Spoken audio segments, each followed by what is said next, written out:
se ha perdido un poco el efecto sobre gram positivos, pero depende del fármaco en particular. Es así que tenemos los que son activos frente a hemófilos como cefonicid, cefluoxima, cefaclor, cefixima, entre otros.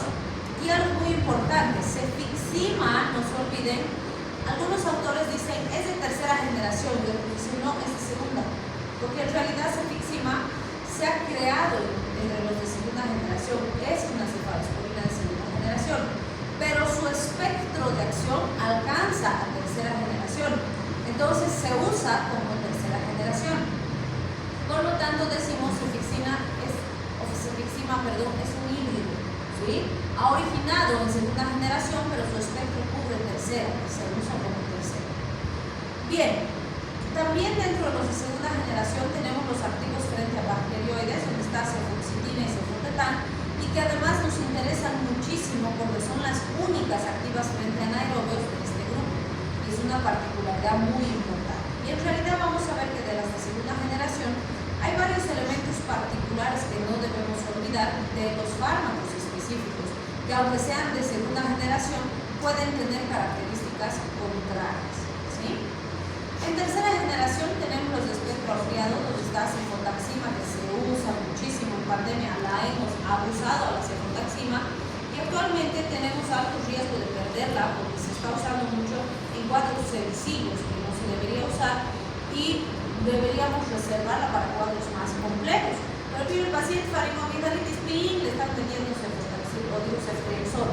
Entonces la ceftriaxona está siendo una víctima de abuso, vamos a decir, de fármacos, y bueno, cefotaxima y cefixima también, pero de estas tres la ceftriaxona podríamos decir que es la más peligro corre de ser perdida. Y antipseudomonas tenemos a ceftazidima. Entonces fíjense, esos tres grupos de fármacos se usan muchísimo en la terapia.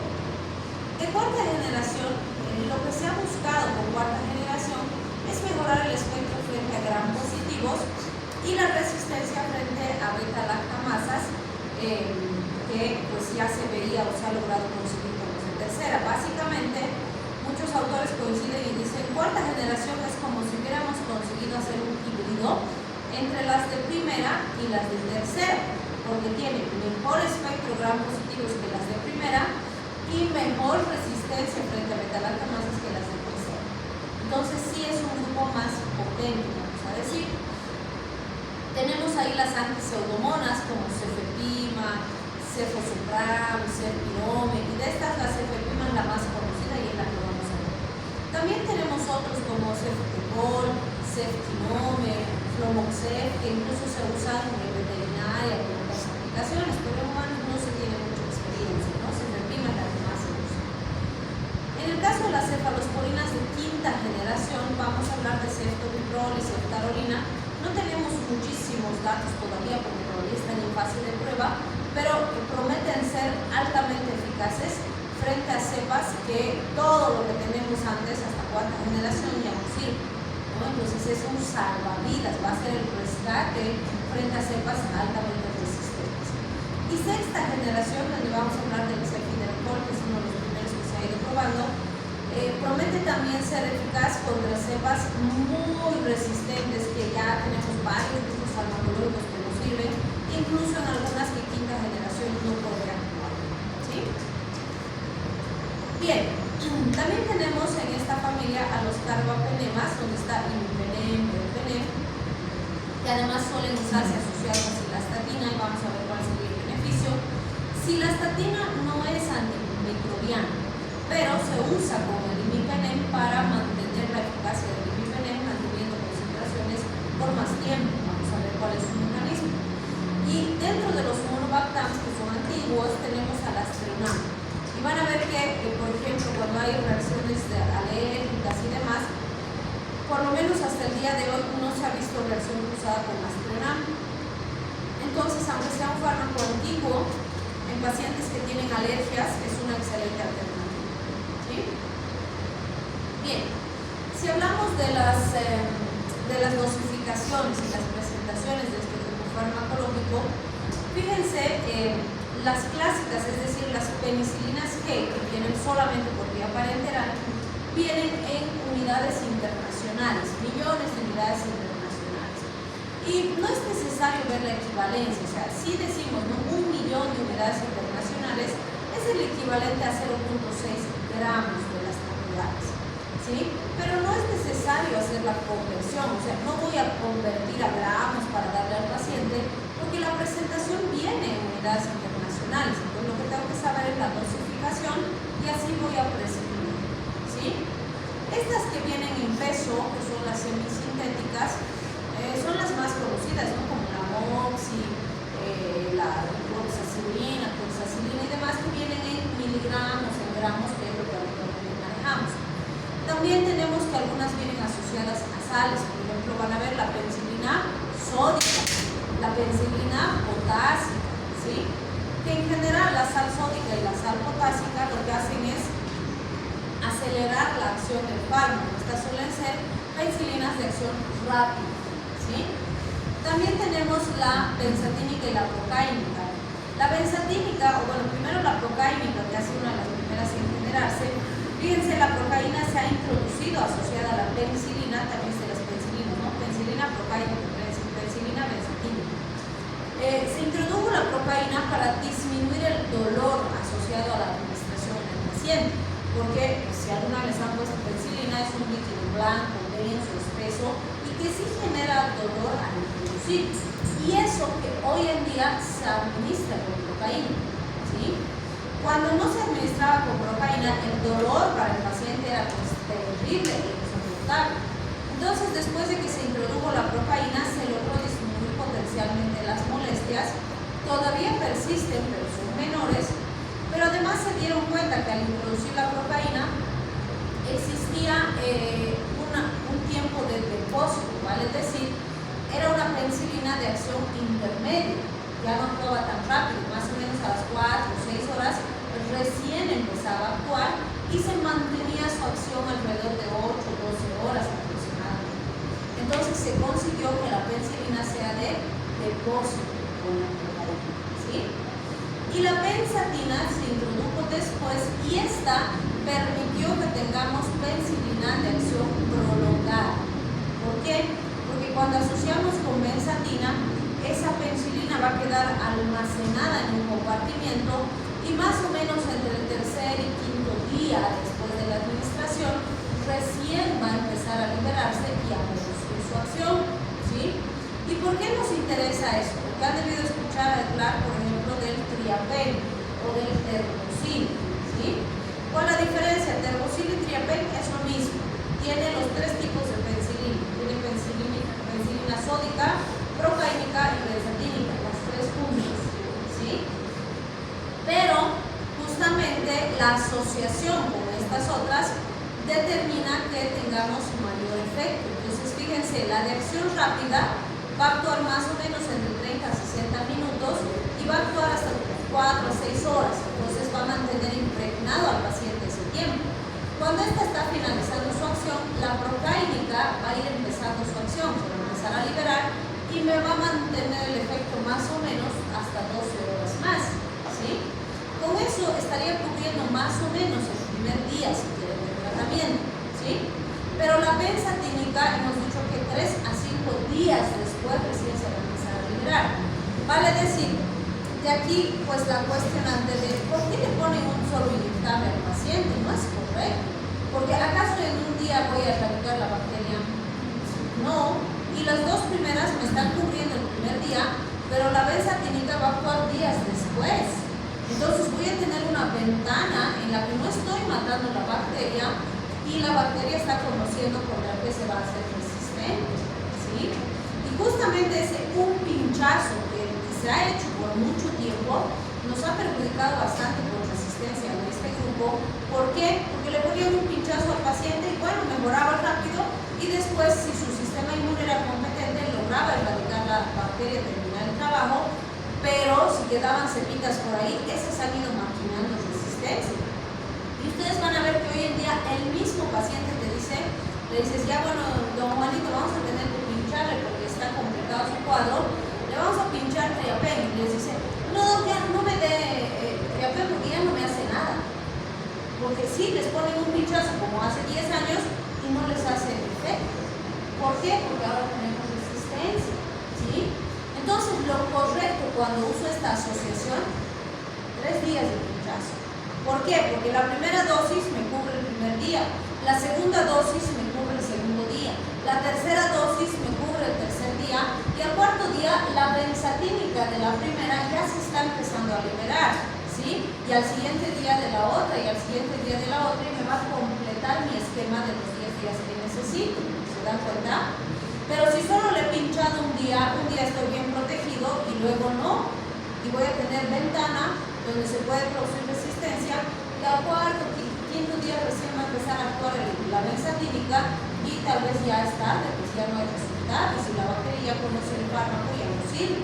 Entonces, sí puedo darle un pinchazo, pero si le doy un pinchazo, tengo que continuar por vía oral.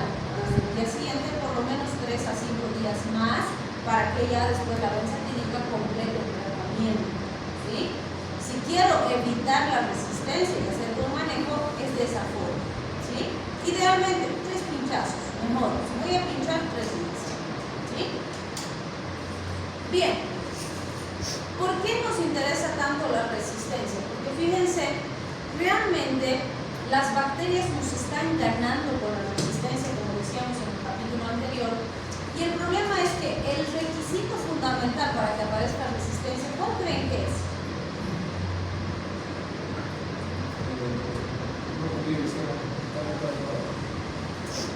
Antes que eso, más importante que eso, es esto: usar el fármaco.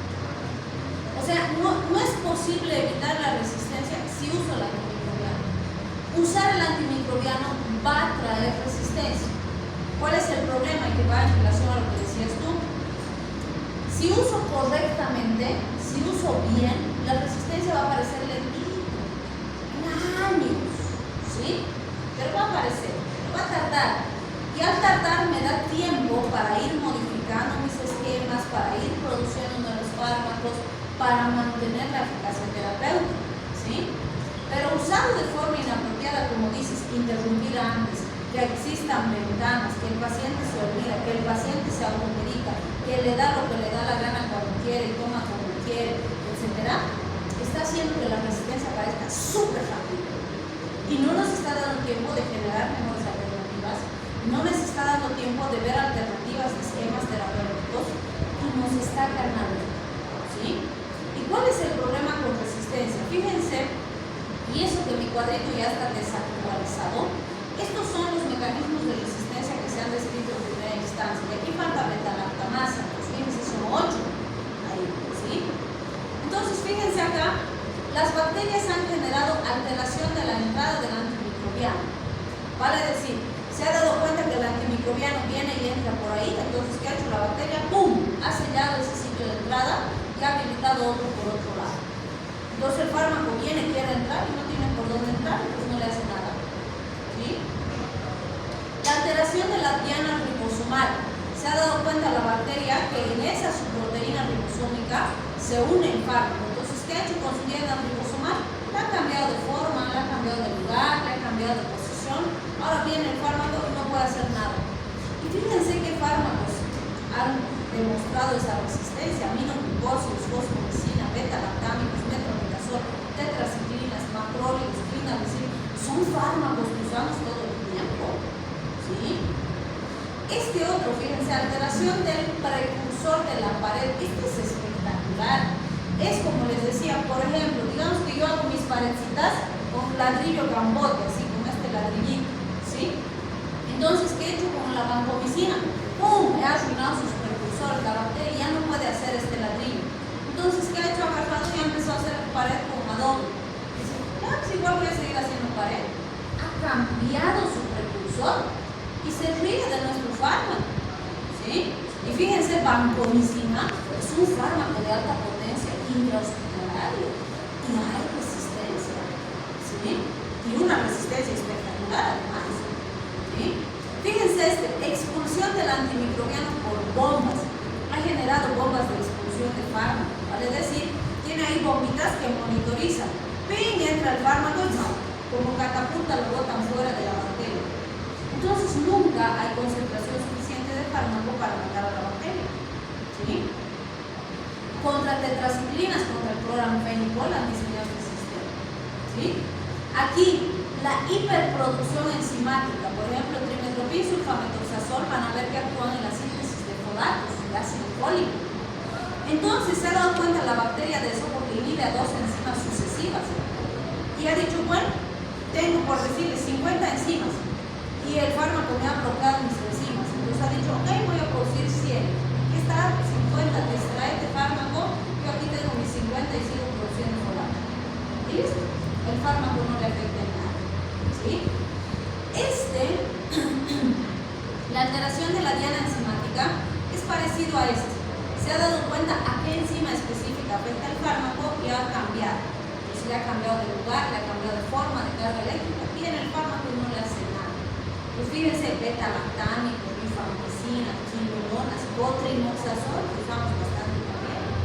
¿Sí? Y este último es espectacular. Yo digo, pucha, si tuviéramos esa capacidad, ¿qué cosas grandiosas podríamos hacer? Fíjense, ha creado una vía metabólica alternativa. ¿Sí? Es como, por decirles, si tuviera un paciente con diabetes que no está procesando bien su glucosa, y yo creo una vía paralela para procesar la glucosa. Así que, ¿qué me importa que aquí no funcione? Yo tengo otra vía completa con enzimas, con vasos, con enzimas, con todo listo. ¿Sí? Pues es espectacular, ¿no? Y además, ¿cuál es el punto? Que esta información, la bacteria, fíjense que está dibujada, ¿no? Aquí está, por ejemplo, las beta-lactamasas, que son como perritos guardianes, ahí como pacmancitos. Viene el fármaco, ¡plan!, se une y lo destruye, no actúa. ¿Sí? Las catapultitas por aquí, ¡fum!, botan afuera. El cambio de posición, miren, si aquí se unía, el plan lo ha cambiado de lugar, ya está, no va a encontrar, no se va a ver. ¿Sí? Entonces, son tan capísimas las bacterias que esta información de ese mecanismo de resistencia lo tienen en su genoma, en su material genético. ¿Sí? Entonces, ¿qué hacen? Si por ejemplo resulta que estaba por ahí un estáfilo, ¿no? Ha entrado un paciente porque tenía celulitis y ha entrado al hospital por su celulitis, por estáfilo, están haciendo tratamiento y pues no han tomado el horario, algo ha pasado. Y ese estáfilo se encuentra, por decirles, con una pseudomonas en el hospital. Y ya empiezan a chismear, ¿no? Y el estáfilo le dice, oye, estos humanos son terribles, mira, mis hermanitos han matado con este fármaco. Pero aquí ya estoy maquinando este mecanismo de resistencia. Y le dice, mira, yo tengo beta-lactamasas. Ahora, pues que me van el fármaco no me va a hacer nada. Y la pseudomonas le dice, oye, sí, estos son terribles. Y estos del hospital son peor. Pucha, me han mandado, mira, vancomicina, me estaba destruyendo mi parásito. Pero ahora ya tengo otro precursor, así que hagan lo que quieran con la vancomicina, no va a hacer ni cosquillas, por decirlo. Entonces, sí, ¿me pasas tu información? Y yo digo, claro, y comparten su material genético. Y a partir de ese momento, las dos cepas tienen los dos mecanismos de resistencia, aunque no se hayan expuesto a los mismos fármacos. ¿Sí? Y sus hijas van a tener los dos mecanismos porque va a estar en su material genético. ¿Se dan cuenta? Además, por eso nos están ganando porque comparten información. ¿Sí? Entonces, realmente, si no cuidamos nuestros antimicrobianos, nos van a ganar con la resistencia. ¿Sí? Y nos están ganando. Entonces, fíjense, algunos usos importantes de las penicilinas. Penicilina, ampicilina, cloxacilina, amóxico, ácido clavulánico, piperacilina, tazobactam. O sea, fíjense, enfermedades tan severas como sífilis, infecciones por estrepto. ¿Han escuchado? La anterior semana ha habido 2 niñitos que han fallecido, ¿no? ¿Qué bacteria era? Streptococcus pyogenes. Y el pyogenes es así súper patógeno que se muere la gente. No. Normalmente nos produce cuadritos, ahí así, bacterianos, flemitas, tos, inflamación, ya, antibióticos, ya, ¿no? ¿Y por qué se habrán muerto esas guaguitas? ¿Se han puesto a pensar? Uno, probablemente hayan sido cepas agresivas. ¿Y por qué son cepas agresivas? Por la resistencia. ¿Quién tiene la culpa? Los papás, ¿no? Estornuda el Juanito, van a la farmacia y a la farmacia, dame encima le dan 3 días, está mejor el Juanito y ya no le dan, ¿no? Ahí está la consecuencia, ¿se dan cuenta? Además, muy probable, pienso, que esos niños han debido tener patología de base, ¿no? Tal vez eran desnutriditos, tal vez tenían alguna enfermedad de base, o sea, su sistema inmune debilitado. No se olviden que post-COVID, todas nuestras guaguitas deberíamos estarlos vitaminando y ejercitando su sistema inmune, haciéndoles hacer ejercicio para que su sistema inmune sea más fuerte, que coman mejor, que tomen vitaminitas, porque el COVID en ese encierro los ha debilitado a los humanos. Debiluchines, bueno, no solo ellos, nosotros también estamos debiluchines. La influenza, la gripe común que antes se pasaba como si nada, nos está produciendo cuadros pesados, fuertes, ¿sí? Entonces necesitamos reforzar, porque la bacteria no es nueva. Ya, puede ser que sea un poquito más agresiva, pero no es lo único. Y eso nos tiene que hacer pensar y reflexionar sobre esto, ¿sí? Porque si vamos a encontrar antes la sífilis, penicilina, ya. Ahora, resistencia. Hay mucha resistencia a sífilis, a penicilina. Se está empezando a usar cefalosporina, ¿sí? Listeria, infecciones por enterococos, estáfilos sensibles a penicilina, pseudomonas, fíjense, no van a ser cubiertas por estas primeras, las otras más pesadas, pero van a ver cuando roten en el hospital, tenemos pseudomonas monstruosas que resisten a todo. Y contra esas cepas, ¿qué les damos a los pacientitos? Porque además, lo más probable es que si un paciente tiene pseudomona, haya contraído en el hospital. Porque esta no es comunitaria, es intrahospitalaria. Y por eso, ¿por qué creen? Decimos, ¿no? Prohibido que las guaguitas vayan a los hospitales y el guardia ahí en la puerta dice, no puede entrar un niño. ¿Y qué hace la gente? Se descuida el guardia, le hacen entrar a Juanito. Y la guagua en el hospital. No es por malos, no es que no queremos que le vea a su papá, a su mamá, a su abuelito, no. Pero ese niño corre riesgo, no debe entrar al hospital. ¿Sí? No es por maldad. Y eso, aunque no crean, sí es importante. Y no cuidamos. ¿Sí? Entonces es muy importante considerar eso. Fíjense, gran positivos, gran negativos, hay montones. Tenemos, seguro que ahorita si nos hacemos hisopados, tenemos gran positivos, gran negativos. Pero nos estamos enfermando, no, estamos inmunocompetentes. ¿Sí? Entonces sí tenemos que comer bien y van a ver que hay más resfríos y demás en sus épocas de examen, ¿sí o no? ¿Por qué? Porque nos trasnochamos, sufrimos, no comemos bien, no dormimos bien y se debilita nuestro sistema inmune, ¡pum! Aprovechan los microorganismos, ¿sí? Entonces vean cómo es importante el sistema inmune. La salud que debemos que manejar, prevención es muy importante. Porque las bacterias no van a desaparecer, no se van a ir. Entonces nosotros nos tenemos que fortalecer y tenemos que empezar a usar bien los fármacos si queremos que sigan sirviendo, ¿sí? Bien, fíjense aquí, ya sé que son feas estas fotos, son un poquito, chocantes diríamos, ¿no? Pero esas son las infecciones bacterianas, ¿sí? Pacientes con sífilis, pacientes con actinomicosis, endocarditis. El tétanos, por supuesto, no tiene cura. La bacteria la puede matar, pero si el paciente se complica, probablemente se muera. Por eso es importante vacunar. ¿Tiene su esquema completo antitetánico? Ustedes, personal de salud, tienen que tener. Y en la familia tienen que decirle a la familia que se hagan también. Toda la familia tiene, dicen. ¿Sí? ¿Por qué? Porque todavía sigue siendo la antitetánica gratuita en nuestros servicios. A ver, vayan a preguntar a San Elías, porque tienen banco de vacunas.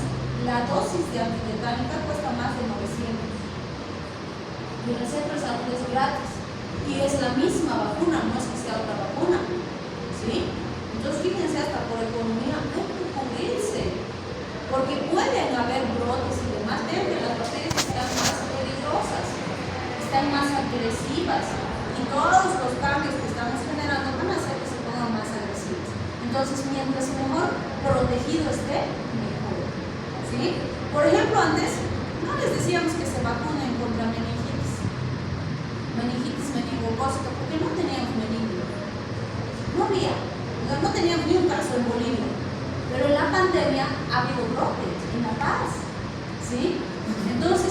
Hace 2 años ya que les estamos diciendo, si puedes, hazte vacunar nomás, sobre todo a los chiquis y a los abuelitos, ¿sí? Y el antimeningo también es carito, 900 tantos, pero si tenemos adultos mayores o niños pequeños en casa, hay que protegerlos, porque pueden haber otros bebecitos. Y encima que estamos contra los antivacunas, que no sé qué tienen ahí, que hacen investigación científica de 5 minutos en TikTok y creen que saben todo y que no se vacunan, ¿no? Vamos a ponerlo. Recuerden, ya hemos tenido brote hace poco de sarampión, que ya se estaba considerando una enfermedad erradicada. Culpables, los antivacunas, su culpa. Porque ha sido gente que no estaba vacunada, ¿sí? Y vamos a seguir teniendo brotes porque tristemente ya tenemos generaciones de personas que no están vacunadas, ¿sí? Entonces sí es importante protegernos. Bien, aquí están las presentaciones, fíjense, de las penicilinas. Como dijimos, vienen en unidades internacionales. ¿Han escuchado ese término de 633? O alguna vez les van a preguntar a sus pacientitos, Doc, ¿y en qué se diferencia el Triapen del Triapen 633? Donde dicen, ¿no? Triapen forte, Triapen 633. O Terbosil forte, Terbosil 633. ¿Han escuchado? No han escuchado. ¿No? La dosis es la diferencia. Ambos son esta solución de las 3 penicilinas, ¿no? El 633 y el forte tiene penicilina G, benzatínica, sódica y bucálica juntas. Entonces, ¿cuál es la diferencia? La dosis. O sea, normalmente, fíjense, se recomienda 600.000 unidades de procálica, 600.000 unidades de benzatínica, no, perdón, 1.200.000 unidades de benzatínica y 600.000 unidades de sódica o de potásica o de sódico. Entonces, 600.000 más 600.000 más 1.200.000 son 2.400.000 unidades. El fuerte, que es la dosis del adulto, es 2.400.000 unidades. El 633 viene de eso, porque viene 600.000 unidades de benzatínica, 300.000 de procálica y 300.000 de sódico, que es 633, ¿sí? Que en total es 1.200.000 unidades. Entonces, clásicamente decíamos, al adulto 2.400.000 unidades, al niño 1.200.000 unidades, que es la mitad de la dosis, ¿sí? Sin embargo, para el niño